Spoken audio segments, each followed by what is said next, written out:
今日全世界嘅天主教堂都慶祝祝聖拉達朗大殿嘅紀念日。細嘅聖堂咧就叫做聖堂 Church， 特大嘅聖堂咧就叫做大殿 Basilica。喺羅馬有4大大殿，其中之一就係拉達朗大殿，亦都係最古老嘅一間。所以今日就係佢嘅祝聖紀念日。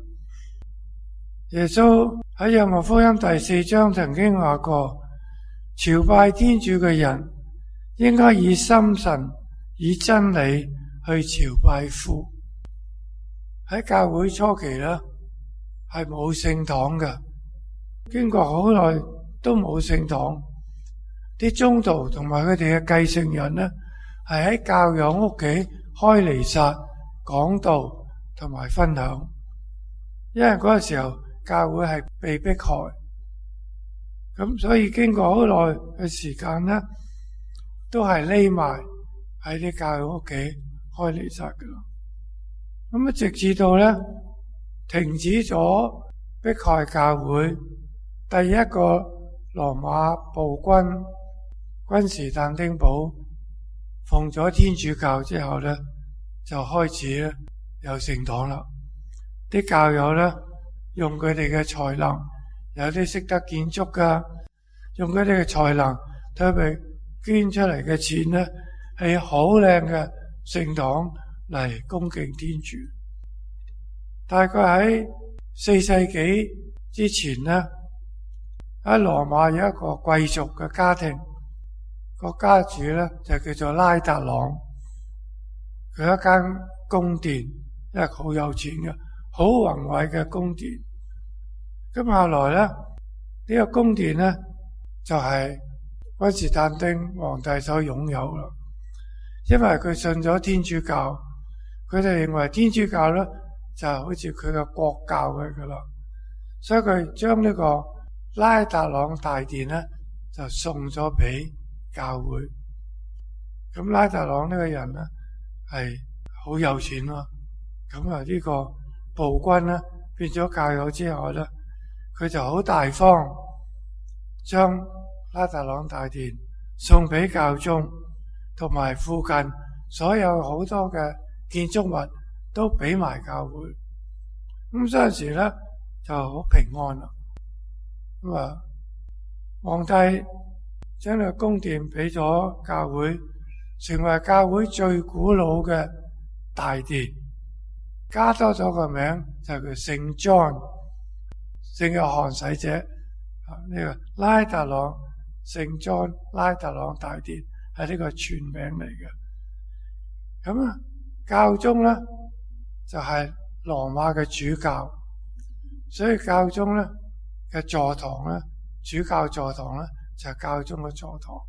既然教宗係我哋最高嘅領袖，主教座堂咧就係呢個最高嘅一個聖堂嚟啦。咁所以為全世界嚟講，拉達朗大殿就成為聖堂中嘅聖堂，係全世界聖堂嘅阿媽。所以今日祝聖拉達朗大殿就係阿媽嘅生日，全世界嘅聖堂都要開呢一代彌撒，唔應該改噶啦。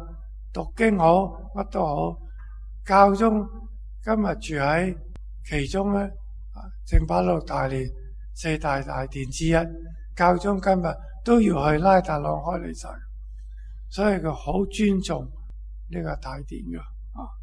咁所以值得我哋紀念嘅咧，就係呢一樣嘢。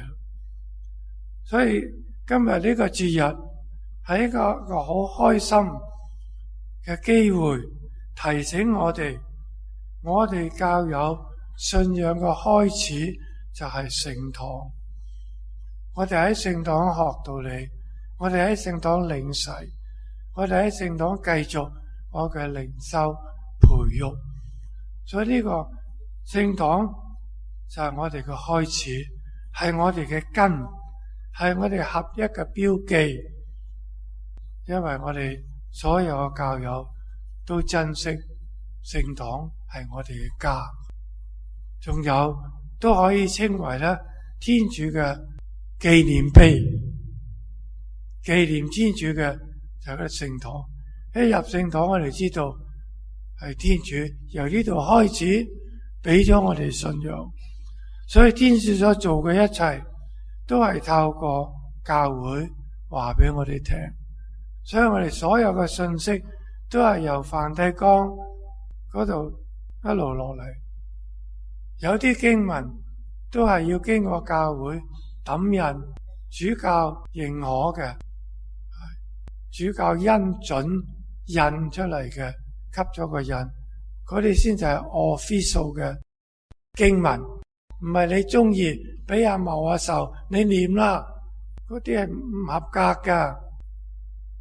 教區香港由主教准印，極其量都係副主教代表主教准印，嗰個就係官方嘅經文俾我哋念，唔係隨便邊個你念啦，都唔知喺邊度嚟嘅。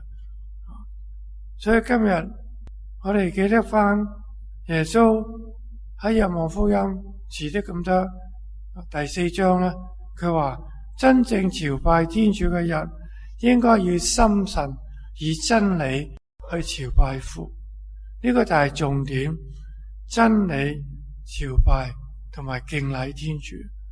點解呢？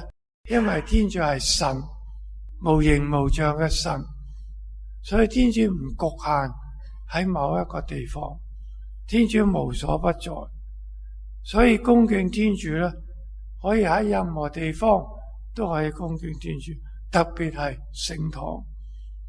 所以拜偶像唔單止係不敬，甚至係侮辱天主。有啲人攻擊我哋天主教，佢話天主教人拜聖母、拜聖像，呢個係異端嚟嘅。其實我哋應該識得答呢個問題，學道理應該學噶。我哋唔係拜聖母，我哋唔係拜聖像，我哋係恭敬聖母。我哋擺聖像喺度，係提醒我哋，譬如聖母，佢曾經着過白色嘅衫、藍色嘅，佢話俾你聽，其中一個聖母像係咁樣嘅。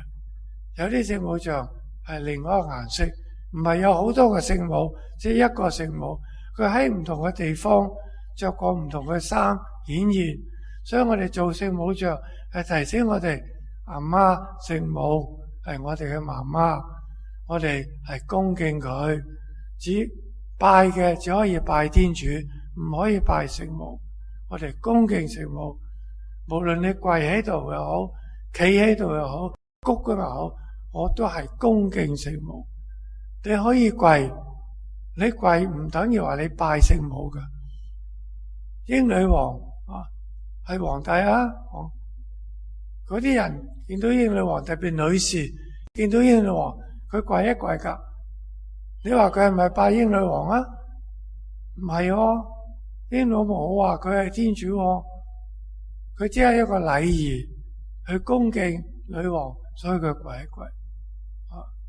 呢個係禮儀嘅啫。啲女士見教宗要戴頭紗，係呢個恭敬嚟啫。佢冇拜教宗噶，所以你用咩嘅儀式，你跪又好，企又好，你係恭敬聖母啫，絕對唔係拜。聖母都唔接受你拜佢。聖像都係一樣，擺個聖像出嚟，聖像呢個聖像着呢啲衫，嗰個聖像着嗰啲衫，係提醒我佢嘅德行。呢個像話俾我聽，呢個聖人嘅德行係值得我效法，所以我恭敬佢，我唔係拜佢。所以我好清楚，千祈唔好俾人話你拜聖像唔啱，拜偶像就唔得啦。所以其中一點就係呢度。咁仲有咧，因為天主係神，我哋俾天主嘅禮物係應該靈性方面嘅。以前用牛羊鴿子，好似今日聖經記載嘅，佢哋用呢啲方法嚟代表佢哋，佢唔可以殺死自己嚟恭敬天主，佢都係殺咗隻牛佢就殺咗個鴿子代替佢恭敬天主，但係唔係錯嘅，不過係唔夠啊！恭敬天主用牛羊鴿子係唔夠，天主係神啊嘛，你用無形嘅嘢去恭敬天主先至係夠噶。所以今日我哋唔再喺出面賣牛賣乜乜嘢啦，我哋用我哋心神去恭敬天主，因為我哋嘅靈魂係唔會死噶，肉身先會死噶，因為肉身係物質做嘅，有一日肉身係要冇咗，靈魂咧好似天主一樣繼續存在，用我哋嘅靈性去做禮物獻俾天主。點樣獻啊？就我嘅禮物就係我對天主嘅愛，我對天主嘅忠心，我對天主嘅服從，我對天主嘅真心嘅祈禱，呢個就係天主最喜歡嘅禮物。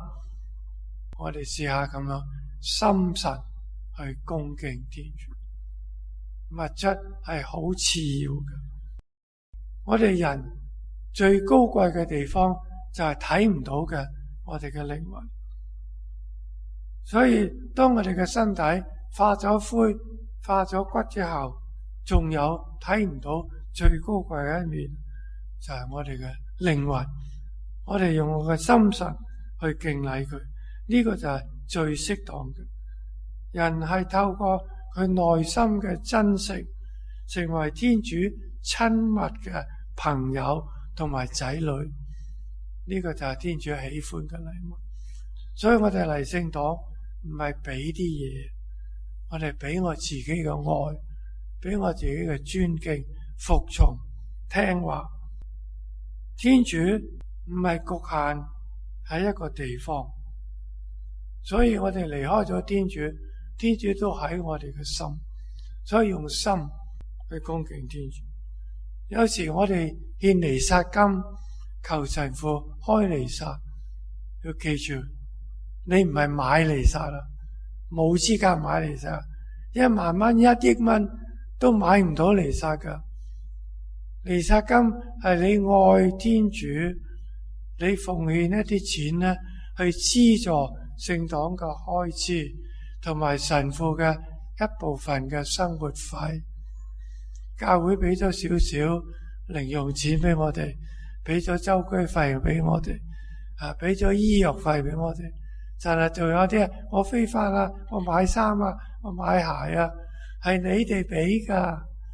你哋捐嗰啲彌撒金係愛天主俾神父噶啦，你多定少唔緊要噶，你俾1蚊都係你嘅心，可以呢1蚊嚟買麵包，所以絕對唔係買彌撒。